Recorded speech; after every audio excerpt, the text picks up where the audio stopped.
it's Laurie from Cook Scrap Craft. Welcome back to the channel. Today I'm sharing with you all the layouts that I made during the month of May. You've probably seen a lot of these if you've subscribed to the channel and you were watching all of my May process videos where I did a Freaky Fast formula challenge for each video.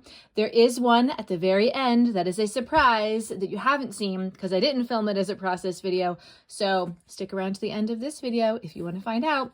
But like I said, you've probably, if you've been watching all my process videos, you've seen all of these except for the very last one. So I will just go kind of quickly through them and then encourage you, if you haven't seen any of these, to hit up the May 2025 challenge playlist where all of those process videos are listed.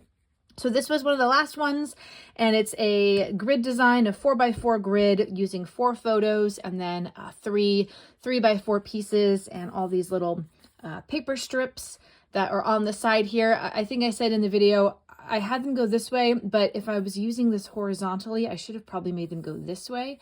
But this is also something that you could rearrange this way to be in this orientation, depending on the photos that you have. Here's another one from the challenge, and I got 5 photos on this page, which I thought was pretty cool. I used these squares to back all the photos, and then I threw in the big one because I had it. And there's a circle back here. It gets kind of covered up among everything, but I did fit all of the Freaky Fast formula elements onto this page. Here's another one that I did using circular photos, which is something I really enjoy and I should do a lot more of. You're seeing more of like little paper strips and banners. That was my way of incorporating those pieces into this layout. And then this one, okay, so I forgot. I forgot to look through this beforehand, but this was one that I made for my March monochromatic challenge, and I didn't have the photos, and now I have the photos. And originally this was going to be for 2 different photos. This was actually going to be for this photo and I think this photo, and I didn't realize that like I had other photos from this farm trip. So when I went to put those on the page, I was like, but I kind of want all of those to be together. So I picked these 2 sunflower photos, and I think there might be other photos from this trip to the farm, but because these were like the sunflowers together, I thought they would be fine to be separate and on here. And it did take place on October. I had to change the date. I had already journaled the date for this farm trip, and so I had to go in there and change that a little bit, but that's okay. So then this was another Freaky Fast formula challenge, a grid design, a staggered grid with the 4 photos and some banners. This one I turned into a 2-page.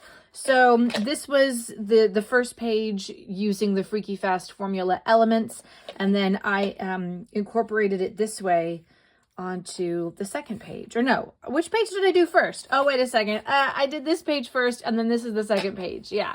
So, you know, they're the same elements, a little bit differently put together, but they tie together because they've got the same types of pieces. I think I added in an extra, I added in an extra photo on this side, but I thought it's pretty good for a 2-page spread to get 8 photos done, right?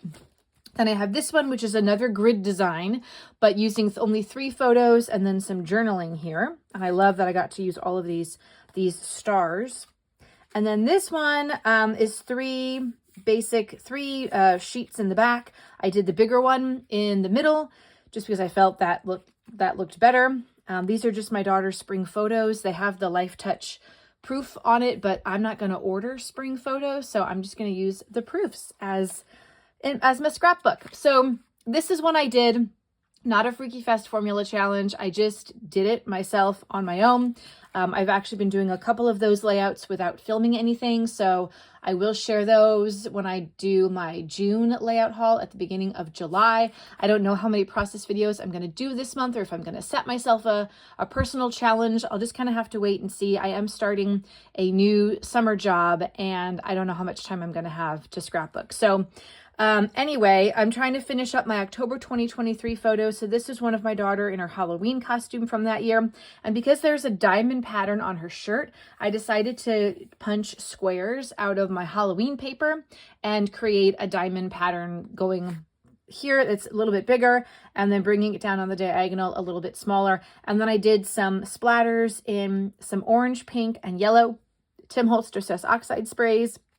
And yeah, that's the last layout. So not a whole lot of layouts completed last month, but enough that I got through some photos.